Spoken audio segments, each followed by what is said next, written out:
हम बात करेंगे टैक्सेशन ऑफ शेयर्स। आज की डेट में हर कोई दूसरा या तीसरा व्यक्ति जनरली शेयर्स में ट्रेड करता है। उसका एक डीमेट अकाउंट है जिसमें वो शेयर परचेज करता है एंड सेल करता है। ऑलमोस्ट 11 करोड़ डीमेट अकाउंट जो है वो इंडिया में है। तो ऐसे में एक बहुत बड़ा क्राउड, बहुत सारे लोग जो है शेयर्स के अंदर डील करते हैं। तो ऐसे में शेयर्स की सेल परचेज करने से उनको जो प्रॉफिट होता है या फिर लॉस होता है, उसका सही टैक्स ट्रीटमेंट उन्हें पता होना जरूरी है।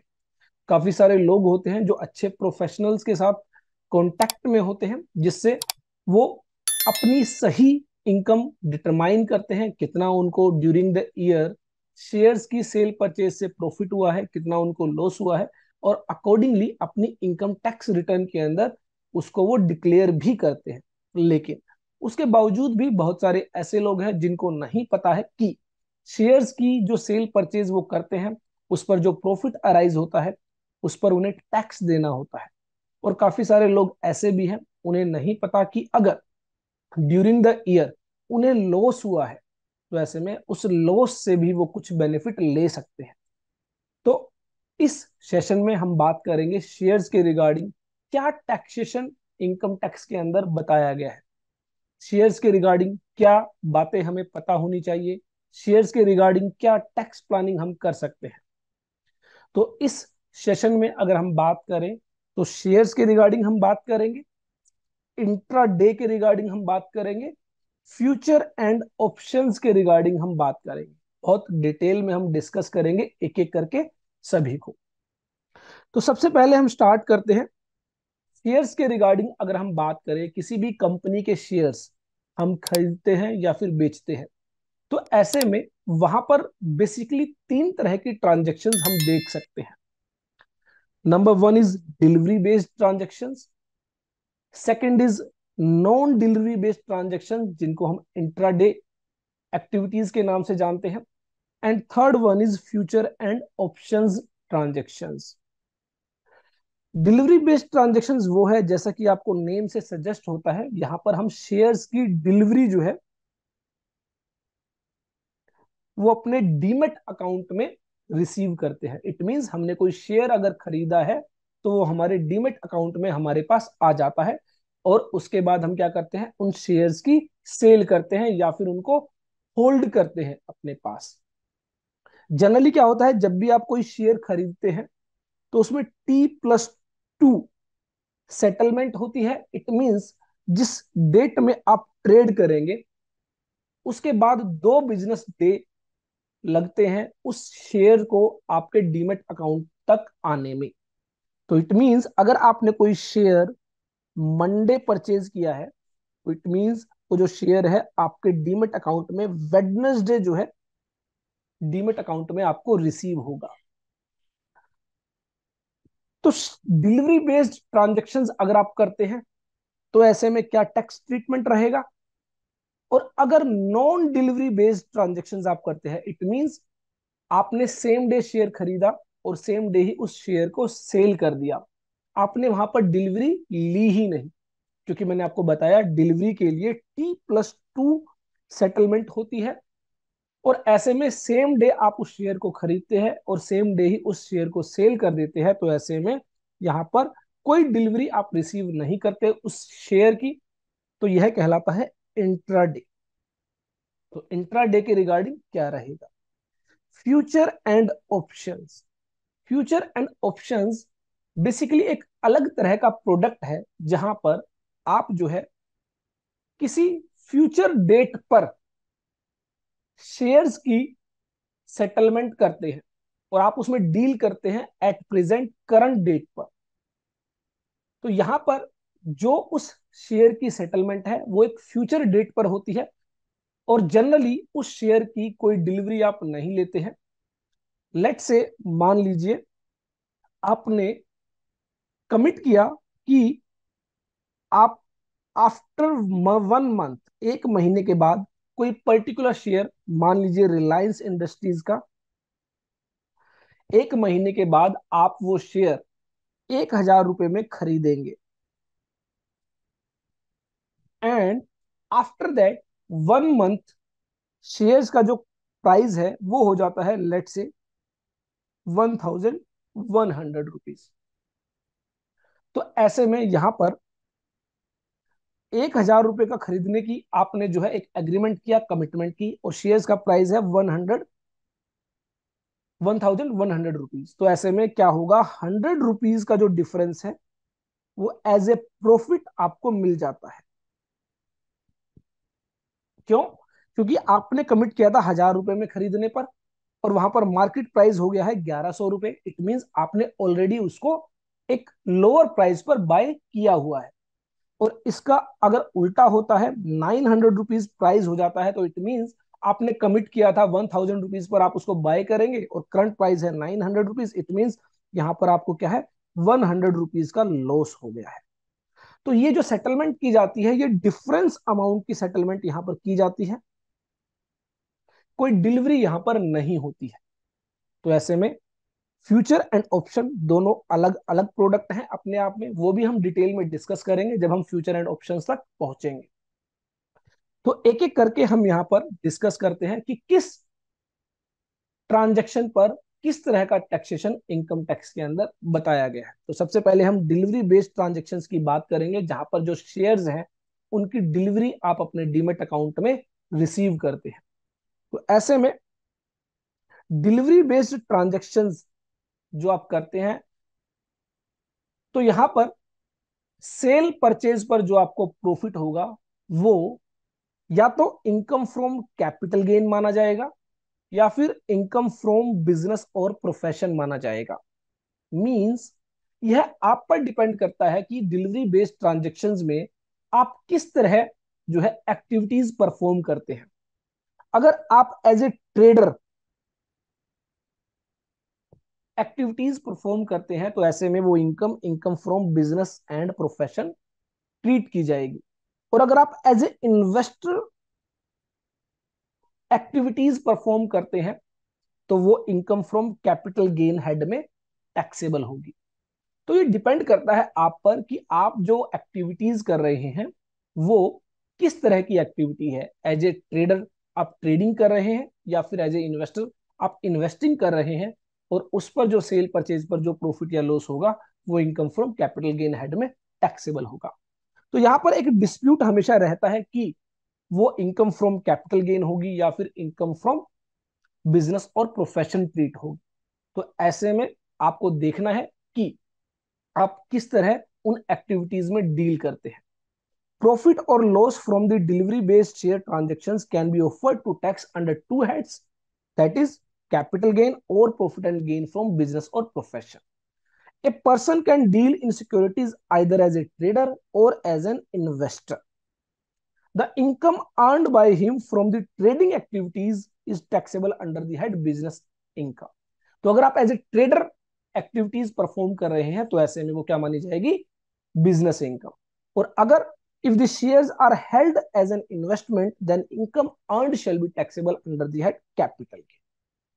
तो यहां पर एक कंफ्यूजन रहता है उसके बावजूद भी कि जो डिपार्टमेंट है और जो एसएससी है जिसने इनकम अर्न की है, तो मान लीजिए एसएससी कहता है वो उसकी कैपिटल गेन इनकम है, तो कई बार डिपार्टमेंट उसके अपोज करता है कि वो एक बिजनेस इनकम है। जबकि मान लीजिए एसएससी कहता है वो उसके लिए बिजनेस इनकम है, तो कई बार डिपार्टमेंट उसको अपोज करता है कि वो एक कैपिटल गेन इनकम है। क्योंकि दोनों में अलग अलग तरह का टैक्सेशन है। जहां पर डिपार्टमेंट को ज्यादा टैक्स की उम्मीद होती है, डिपार्टमेंट उस तरफ जाना चाहता है, और जो एसएससी है जिसको प्रॉफिट हुआ है उसको जहां पर लोअर टैक्स पे करना होता है, तो एसएससी की कोशिश रहती है कि वो लोअर टैक्स की अकॉर्डिंगली चूज करे कि वो कैपिटल गेन इनकम है या फिर बिजनेस इनकम है। तो इसके रिगार्डिंग एक सर्कुलर नंबर 6/2016 इशू किया गया है by the central board of direct taxes, जहां पर कहा गया है कि कोई भी एसएससी अगर कोई भी एसएससी अपने शेयर्स को, अपनी सिक्योरिटीज को as a stock in trade treat करता है अपनी बुक्स ऑफ अकाउंट्स में, तो उसके लिए ये एक बिजनेस इनकम होगी। और एक बार वो जो मेथड फॉलो कर लेता है उसको कंसिस्टेंटली वो मेथड फॉलो करना होगा। ऐसा नहीं कि उसने एक साल तो उन शेयर्स और सिक्योरिटीज को as a stock in trade दिखाया अपनी बुक्स के अंदर, और सेकेंड ईयर उसने जो है उन सिक्योरिटीज को, शेयर्स को क्या दिखाया, एज ए कैपिटल एसेट दिखाया। तो ऐसे में अगर उसने स्टॉक इन ट्रेड दिखाया है तो यहां पर कहा गया कोई डिस्प्यूट अराइज नहीं होगा, हम उसको बिजनेस इनकम मानेंगे, लेकिन ये कंसिस्टेंटली फॉलो होना चाहिए। उसके अलावा कहा गया कि अगर एक बार एसएससी ने ये स्टैंड ले लिया कि वो उसके लिए कैपिटल एसेट्स है, स्टॉक इन ट्रेड नहीं है, वो उसकी इनकम को कैपिटल गेन हेड में ट्रीट करेगा, तो ऐसे में उसको कैपिटल एसेट माना जाएगा और उस पर कैपिटल गेन अराइज होगा। और ये भी जो है एसएससी को कंसिस्टेंटली सब्सिक्वेंट ईयर्स में फॉलो करना होगा। In respect of listed shares and securities held for a period of more than 12 months immediately preceding the date of its transfer, if the assessee desires to treat the income arising from the transfer thereof as capital gain, the same shall not be put to dispute by the assessing officer. अगर एक बार SSC ने कह दिया ये उसके लिए capital asset है और कैपिटल गेन इनकम अराइज होगी, तो असेसिंग ऑफिसर उसको चैलेंज नहीं कर सकता। How ever this stand once taken by the SSC in a particular assessment year shall not be allowed to adopt a different या contrary stand in this regard in subsequent years। तो ऐसा नहीं कि एक साल आपने कैपिटल एसेट माना, अगले साल आप उसको स्टॉक इन ट्रेड मान।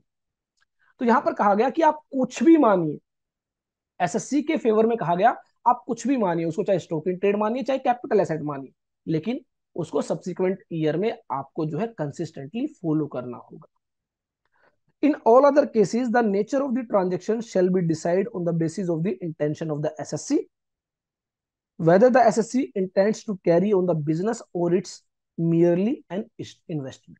तो ये सारा का सारा क्या कहा गया कि एसएससी पर हम जो है छोड़ देते हैं। एसएससी अगर उसको एज ए बिजनेस ट्रीट कराना चाहता है तो बिजनेस इनकम, और अगर एज ए इन्वेस्टमेंट ट्रीट कराना चाह रहा है तो capital asset, capital gain arise हो। हालांकि आपको ध्यान क्या रखना है, एक साल में आपने एक बार जो स्टैंड ले लिया है उसको आप, ऐसा नहीं है कि अगले साल में कोई डिफरेंट स्टैंड ले तो उसको आप चेंज नहीं कर सकते। रीजन इसके पीछे ये है कि बहुत बार एज ए कैपिटल एसेट आप जब कैपिटल गेन मानते हैं तो अलग टैक्स होता है, और जब आप उसको एज ए बिजनेस इनकम मानते हैं तो उस पर अलग टैक्स होता है।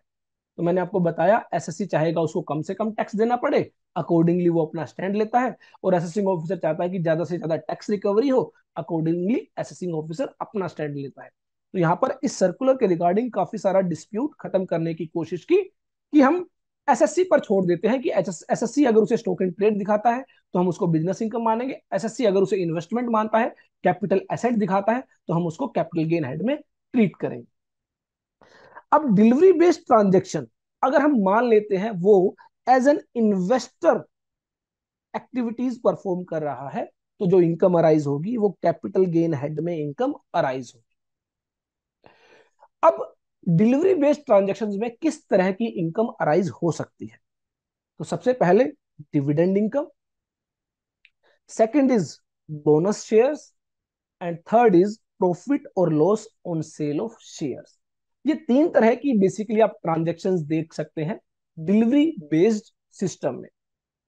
अगर आप किसी कंपनी के शेयर्स होल्ड करते हैं तो वो कंपनी टाइम टू टाइम क्या करती है, डिविडेंड डिक्लेयर करती है, डिविडेंड पे करती है अपने शेयर होल्डर्स को। तो ऐसे में आपको क्या होता है, डिविडेंड इनकम अराइज होती है। तो ऐसे में इस डिविडेंड इनकम का क्या टैक्स ट्रीटमेंट होगा ये हम देखेंगे।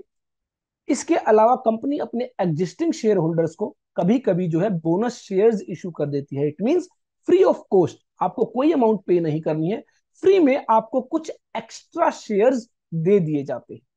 तो ऐसे में इन बोनस शेयर्स का क्या टैक्स ट्रीटमेंट होगा अगर आपको बोनस शेयर मिलते हैं। And last one is profit और loss on sale of shares. आपने जो शेयर्स जो होल्ड किए हैं अगर आप उनको सेल कर देते हैं, ट्रांसफर कर देते हैं, तो ऐसे में जो प्रॉफिट और लॉस अराइज होता है उसका क्या टैक्स ट्रीटमेंट होगा। तो एक एक करके हम इन तीनों के बारे में डिटेल में डिस्कस करते हैं। सबसे पहली बात आती है dividend income, taxation of dividend income.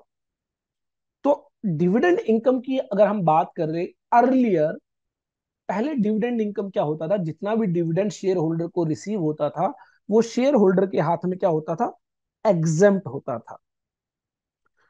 It means dividend income पर कोई टैक्स नहीं देना, और जो कंपनी शेयर होल्डर्स को डिविडेंड देती थी, वो उस dividend per dividend distribution tax पे करती थी, दैट इज कॉल्ड डीडीटी।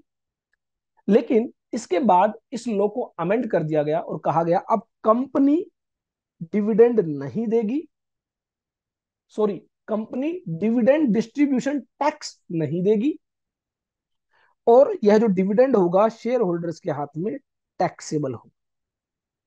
तो आज की डेट में इंडियन कंपनी अगर कोई डिविडेंड डिस्ट्रीब्यूट करती है अपने शेयर होल्डर्स को, तो उस पर कंपनी को कोई डिविडेंड डिस्ट्रीब्यूशन टैक्स पे नहीं करना होता, जबकि शेयर होल्डर जो उस डिविडेंड को रिसीव करेगा, वो डिविडेंड उस शेयर होल्डर के हाथ में टैक्सेबल है under the head other sources. तो डिविडेंड इनकम जो होगी वो कैपिटल गेन हेड में टैक्सेबल नहीं होगी, ये आपको ध्यान रखना है, क्योंकि टैक्स कैपिटल गेन हेड में वो इनकम टैक्सेबल होगी जो सेल ऑफ जो शेयर्स की आप सेल करेंगे, परचेज करेंगे। जहां पर डिविडेंड आपको रिसीव हुआ है, शेयर्स अभी आपने सेल नहीं किए हैं, शेयर्स आपके डीमेट अकाउंट में रखे हुए हैं, तो वो जो डिविडेंड मिला है उसकी ट्रीटमेंट की अगर हम बात करें तो it will be taxable under the head income from other sources.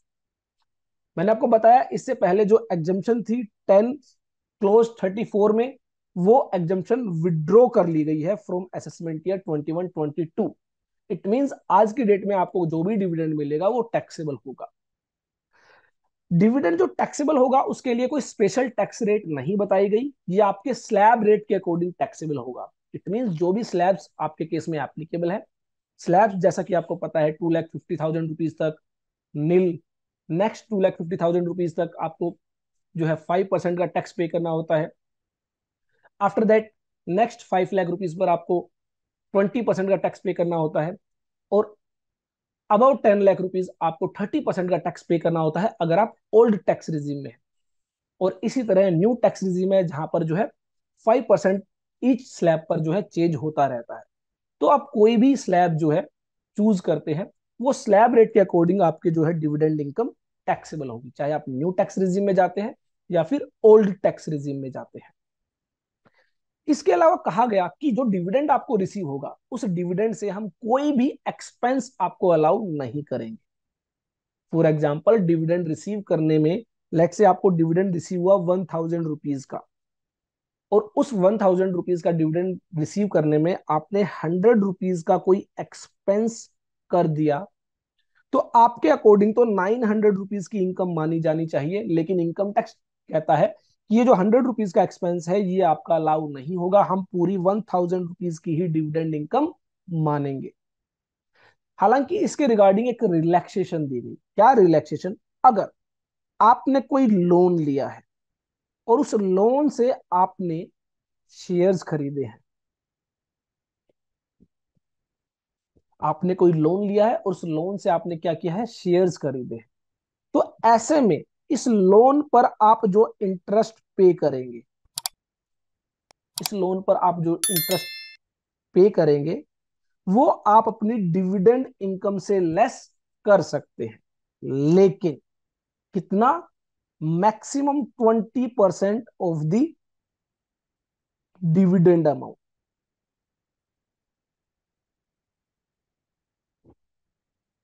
It means मान लीजिए 1,000 रुपीज का डिविडेंड रिसीव हुआ और हमारी जो इंटरेस्ट एक्सपेंस है वो है लेट से 300 रुपीज। तो ऐसे में कहा गया कि मैक्सिमम इंटरेस्ट आपको अलाउ होगा 200 रुपीज, और आपको यहां पर 800 रुपीज की डिविडेंड इनकम आपके हाथ में टैक्सेबल हो। मान लीजिए मेरा इंटरेस्ट है 150 रुपीज, तो ऐसे में कहा गया 1,000 रुपीज जो डिविडेंड होगा उसमें से आप 150 लेस करेंगे और 850 आपकी dividend income. It means interest expense और 20% of the dividend whichever is lower, इन दोनों में से जो भी कम होगा वो आपको खर्चा क्लेम करने के लिए दिया जाएगा। मैक्सिमम कहा गया 20% of the total dividend income. तो ये आपको ध्यान रखना है, सेक्शन 57 का जो प्रोवाइजो है वहां पर यह प्रोविजन दिया गया है।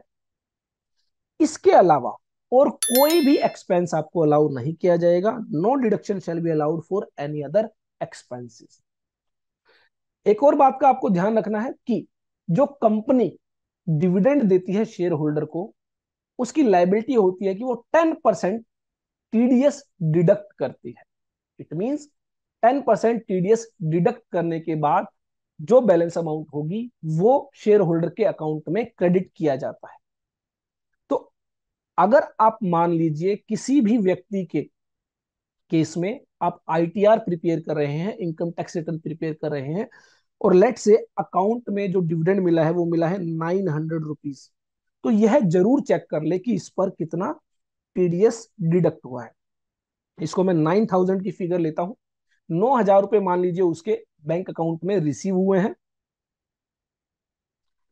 Received in bank. तो आपको यह चेक करना है कि टीडीएस कितना डिडक्ट हुआ है। टीडीएस डिडक्ट होगा 10%। इट मींस यह 90% आपको अमाउंट रिसीव हुई है, 9,000 डिवाइड बाई 90%। तो इट मींस आपका जो टोटल डिविडेंड है वो कितना है, 10,000। और ये 10,000 अब क्या माना जाएगा, आपकी डिविडेंड इनकम। बहुत सारे लोग क्या गलती करते हैं, वो उतना ही डिविडेंड डिक्लेयर करते हैं जितना उनके बैंक अकाउंट में रिसीव हुआ है, जबकि ऐसा गलत है। बहुत बार उस पर टीडीएस डिडक्ट किया गया होता है, वो टीडीएस भी आपको क्या करना है, ग्रोस अप करना है।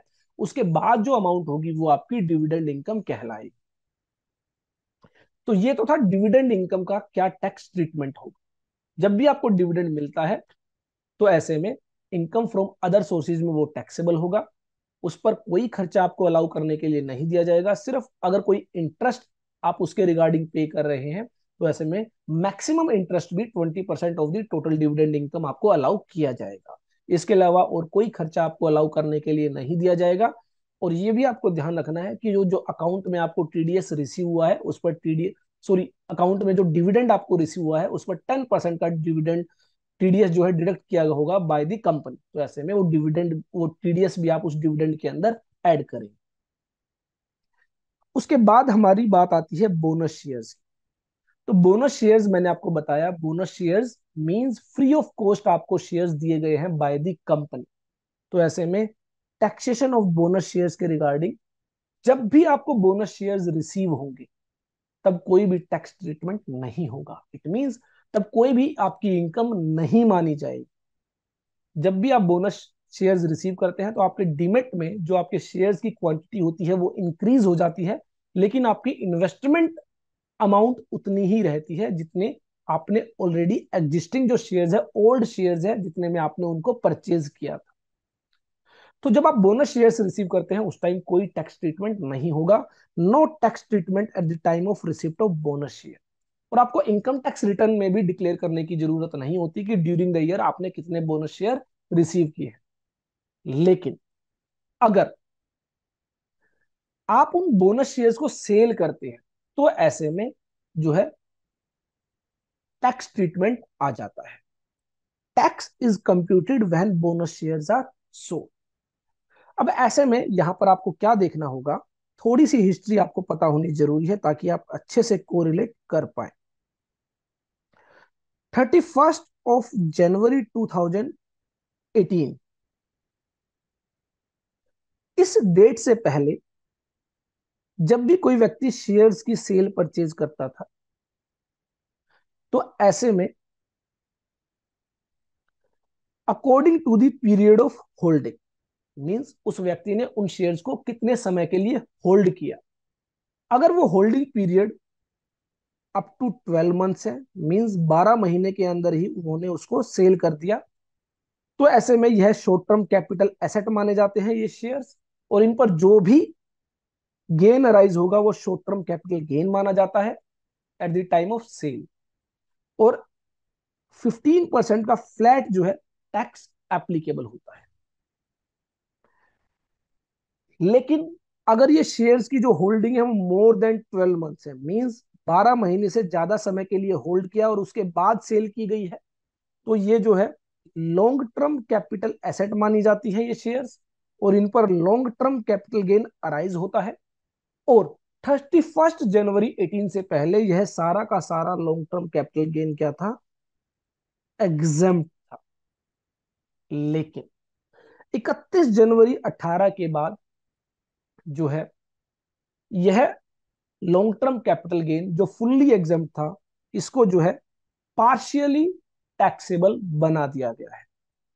आज की डेट में जो शॉर्ट टर्म कैपिटल गेन है इसमें कोई बदलाव नहीं किया गया है, लेकिन जो लॉन्ग टर्म कैपिटल गेन है यहां पर यह एग्जम्पशन विड्रॉ कर ली गई है और कहा गया है कि long term capital gain above ₹1 lakh will be taxed, उसको क्या किया जाएगा, टैक्स किया जाएगा at the rate of 10%। Means आपको long term capital gain arise हुआ, लेट से 3 लाख रुपीज का, तो 1 लाख रुपीज एग्जम्प्ट रहेंगे और 2 लाख रुपीज पर आपको 10% के अकॉर्डिंग टैक्स पे करना होगा। तो एक प्रॉब्लम यहां पर उन लोगों को आई जिनके पास 31 जनवरी 2018 को होल्डिंग थी, मींस उन्होंने शेयर्स होल्ड किए हुए थे। तो एक प्रॉब्लम उन लोगों को ये आई कि अगर वो 31 जनवरी को उससे पहले शेयर्स को सेल कर देते तो उन्हें कोई टैक्स नहीं देना होता, लेकिन अगर उसके बाद सेल करेंगे और लॉन्ग टर्म कैपिटल गेन है तो 10% का टैक्स देना होगा।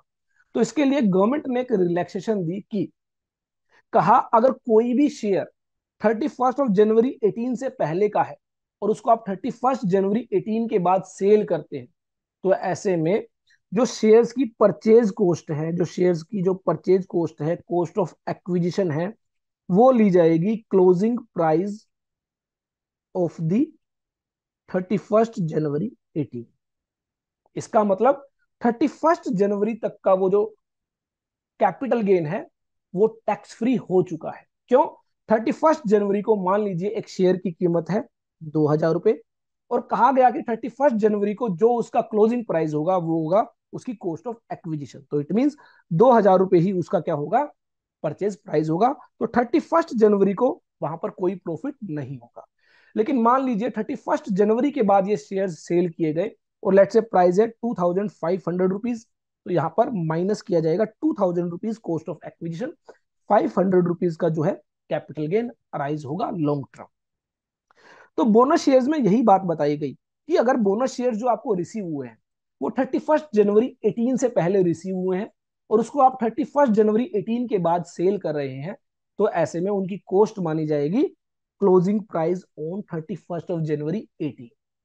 लेकिन अगर कोई बोनस शेयर आपको 31 जनवरी 2018 के बाद मिला है, 31 जनवरी 2018 के बाद आपको बोनस शेयर मिला है, तो उसकी कॉस्ट ऑफ एक्विजिशन मानी जाएगी निल, क्योंकि आपको वो फ्री ऑफ कॉस्ट मिला है। लेकिन 31 जनवरी 2018 से पहले अगर आपको वो बोनस शेयर्स मिले हैं तो उनकी क्या मानी जाएगी, cost of acquisition closing price on 31 January 2018। Reason being, उसका रीजन मैंने आपको बताया कि 31 जनवरी 2018 तक long term capital gain fully exempt था। तो इस वजह से क्या हुआ कि गवर्नमेंट ने जब यह अमेंडमेंट की कि हम एग्जम्पशन विड्रॉ कर रहे हैं, हम क्या करेंगे, 1 लाख रुपए से ऊपर का जो कैपिटल गेन है उसको टैक्स करेंगे एट द रेट ऑफ 10%। तो इसकी वजह से एक रिलैक्सेशन यहां पर दी गई कि 31 जनवरी 2018 को जो क्लोजिंग प्राइस होगा उसको हम क्या मान लेंगे, आपकी परचेज कॉस्ट। भले ही आपने उसके लिए एक पैसा खर्च नहीं किया, लेकिन उसका 31 जनवरी 2018 का जो क्लोजिंग प्राइस होगा उसको हम आपकी परचेज कॉस्ट मान लेंगे। लेकिन अगर आपने कोई शेयर खरीदा ही 31 जनवरी 2018 के बाद है, आफ्टर अमेंडमेंट आपने उसको खरीदा है, तो ऐसे में उसकी परचेज कॉस्ट क्या रहेगी, निल। तो इट मींस अब आपको क्या चेक करना है, जब भी आप कैपिटल गेन कैलकुलेट करें तो आप यह देखें कि वो जो शेयर है क्या वो 31 जनवरी 2018 से पहले खरीदा हुआ है या फिर आफ्टर 31 जनवरी 2018 उसको परचेज किया गया है। अगर 31 जनवरी 2018 से पहले उसको परचेज किया गया है तो उसकी कॉस्ट ऑफ एक्विजिशन होगी क्लोजिंग प्राइस एज ऑन 31 जनवरी 2018। और अगर उसको आफ्टर 31 जनवरी 2018 जो है खरीदा गया है तो उसकी जो वो होगी परचेज कॉस्ट। लेकिन बोनस शेयर के केस में आपको पता है कि फ्री ऑफ कॉस्ट आपको वो बोनस शेयर मिलते हैं, तो आपको उसके लिए कुछ पे नहीं करना होता, तो यहां पर आपकी परचेज कॉस्ट बोनस शेयर के केस में क्या हो जाती है, नील। तो ये आपको ध्यान रखना है। उसके बाद मैंने आपको बताया अब आपको करना क्या है, जब भी बोनस शेयर सेल करेंगे तो आपको देखना है पीरियड ऑफ होल्डिंग। अगर पीरियड ऑफ होल्डिंग 12 मंथ्स के से ज्यादा है तो वो लॉन्ग टर्म कैपिटल गेन होगा, और अगर 12 मंथ्स के कम है तो आपको वो short term capital gain arise होगा। शॉर्ट टर्म कैपिटल गेन पर 15% का टैक्स है, लॉन्ग टर्म कैपिटल गेन पर 10% का टैक्स है। हालांकि 1 लाख रुपीज तक का जो टैक्स, वो लॉन्ग टर्म कैपिटल गेन है, वो एग्जम्प्ट है। इसके अलावा कहा गया bonus share transaction will be calculated on FIFO basis, first in first out. It means जो शेयर्स आपको पहले मिले हैं यह माना जाएगा आपने उनको पहले बेचा है। तो मान लीजिए आपको कोई बोनस मिला है, लेट से 1 जनवरी 2020 को, उसके बाद आपको बोनस शेयर मिला है 8 जून 2021 को। तो जब मान लीजिए आपने शेयर्स की सेल की लेट से 6 जुलाई 2022 को, तो यह माना जाएगा 6 जुलाई 2022 को जो आपने शेयर सेल किए, उसमें सबसे पहले आपने ये वाले शेयर्स जो आपने 1 जनवरी 2020 को खरीदे थे, ये आपने सेल किए हैं। उसके बाद 8 जून 2021 के शेयर्स सेल माने जाएंगे। तो बोनस शेयर्स के रिगार्डिंग अगर मैं कंक्लूड करूं तो आपको बस क्या करना है, आपको बस ये ध्यान रखना है, जब भी आपको बोनस शेयर मिलते हैं उसका कोई टैक्स ट्रीटमेंट नहीं है, ना ही आईटीआर में आपने उसको डिस्क्लोज करना है। लेकिन जब आप उनको सेल करेंगे तो ऐसे में टैक्स ट्रीटमेंट अराइज हो जाता है। ऐसे में अब आपको क्या करना होगा, कैपिटल गेन कैलकुलेट करना होगा। कैपिटल गेन कैलकुलेट करने के लिए आपको देखना है period of holding. Period of holding अगर 12 महीने तक है, 12 महीने के अंदर आपने उनको सेल कर दिया है, तो ऐसे में short term capital gain arise होगा, 15% से टैक्सेबल होगा। और अगर आपने 12 महीने से ज्यादा पीरियड के लिए होल्ड किया है, उसके बाद आपने सेल की है, तो ऐसे में long term capital gain arise होगा। और 1 लाख रुपए से ज्यादा जो भी लॉन्ग टर्म कैपिटल गेन होगा वो टैक्सेबल होगा एट द रेट ऑफ 10%। और यहां पर कहा गया जब भी आप कंप्यूट करेंगे कितना कैपिटल गेन अराइज हुआ है, तो ऐसे में आपको क्या करना है, सेल कंसीडरेशन जितने में आपने उनको सेल किया माइनस कॉस्ट ऑफ एक्विजिशन जितने में आपने उनको एक्वायर किया, परचेज किया, ये आपका आ जाता है कैपिटल गेन। हालांकि कॉस्ट ऑफ एक्विजिशन के रिगार्डिंग बताया गया कि अगर 31 जनवरी 2018 से पहले के शेयर्स हैं, तो ऐसे में क्लोजिंग प्राइस ऑफ दी 31 जनवरी 2018 का जो है वो आपका कॉस्ट ऑफ एक्विजिशन माना जाएगा। और अगर आपने जो एक्वायर किए हैं वो 31 जनवरी 2018 के बाद है, तो ऐसे में वो वहां पर जो है कॉस्ट ऑफ एक्विजिशन नील मानी जाएगी in case of bonus shares. चलिए, उसके बाद नेक्स्ट हम बात करते हैं taxation on sale of shares. Sale of shares की तो हमने अभी भी बात की थी, बट वो बात की थी हमने बोनस शेयर्स की। और अगर देखा जाए तो उसी में हमने taxation on sale of shares भी ऑलरेडी डिस्कस कर लिया है। मींस जब पीरियड ऑफ होल्डिंग 12 मंथ से ज्यादा है, तो ऐसे में वो आपके लिए लॉन्ग टर्म कैपिटल एसेट है, उस पर जो कैपिटल गेन अराइज होगा वो लॉन्ग टर्म कैपिटल गेन माना जाएगा। और अगर पीरियड ऑफ होल्डिंग 12 मंथ या उससे कम है, तो ऐसे में वो शॉर्ट टर्म कैपिटल एसेट है, short term capital gain arise होगा। इसके अलावा शॉर्ट टर्म कैपिटल गेन पर 15% से टैक्स लगाया जाएगा। ये ध्यान रखें, हम अपनी इस पूरी पूरी वीडियो में जो बात कर रहे हैं वो बात कर रहे हैं लिस्टेड सिक्योरिटीज, लिस्टेड शेयर्स की। जो अनलिस्टेड शेयर्स है उनकी बात यहां पर नहीं की गई है। तो short term capital gain taxable होगा एट द रेट ऑफ 15%, और long term capital gain taxable होगा एट द रेट ऑफ 10%, और वो भी अबव 1 लाख रुपए। 1 लाख रुपए से ज्यादा का जो कैपिटल गेन होगा वही टैक्सेबल होगा। लेट से मान लीजिए आपको आपकी जो सेल कंसिडरेशन है वो 10 लाख रुपीज है, आपकी कॉस्ट ऑफ एक्विजिशन मान लीजिए 4 लाख रुपीज है, आपको 6 लाख रुपीज का कैपिटल गेन होता है, और यह लॉन्ग टर्म कैपिटल गेन है। तो ऐसे में अब आपको क्या करना है, 1 लाख रुपीज के कैपिटल गेन पर कोई टैक्स नहीं देना है, और 5 लाख रुपीज के कैपिटल गेन पर एट द रेट ऑफ 10% आपको टैक्स पे करना है। अब इसके बाद एक और बात आती है जो जनरली हमसे पूछी जाती है कि सर कौन कौन सा खर्चा अब हमें अलाउ किया जाएगा for calculating capital gain. Means sale में से हम परचेज कॉस्ट या कॉस्ट ऑफ एक्विजिशन लेस करेंगे, उसके अलावा और कौन कौन सा खर्चा हम लेस कर सकते हैं। तो यहां पर ध्यान रखें, अगर आप एज ए इन्वेस्टर, अगर आपकी जो इनकम है वो कैपिटल गेन हेड में टैक्सेबल है, तो ऐसे में कोई भी खर्चा आपको अलाउ करने के लिए नहीं दिया जाएगा। चाहे वो सिक्योरिटी ट्रांजेक्शन टैक्स हो, चाहे वो रेंट हो, चाहे वो सैलरी हो, या कोई भी किसी भी तरह का खर्चा हो, as per section 48 of the income tax, expenditure incurred wholly and exclusively in connection with such transfer is allowed as deduction. Therefore, only the brokerage paid shall be allowed as deduction, and no other expenses, including STT, will not be allowed as deduction. तो सिर्फ और सिर्फ जो brokerage, जो आपका demat account जहां पर आपने मेंटेन किया है, वो ब्रोकर जो आपसे ब्रोकरेज चार्ज करता है, वो आप क्या कर सकते हैं, अपने कैपिटल गेन से कम कर सकते हैं। उसके अलावा और कोई भी खर्चा आपको अलाउ नहीं किया जाएगा। तो ये आपको ध्यान रखना है कि जहां पर डिलीवरी बेस्ड ट्रांजेक्शन है और आप एज ए इन्वेस्टर जो है एक्टिविटीज परफॉर्म कर रहे हैं, तो ऐसे में क्या टैक्स ट्रीटमेंट होगा, ये हमने डिटेल में डिस्कस किया है। इसके रिगार्डिंग अगर आपका कोई भी क्वेश्चन है तो वो आप हमारे साथ शेयर कर सकते हैं।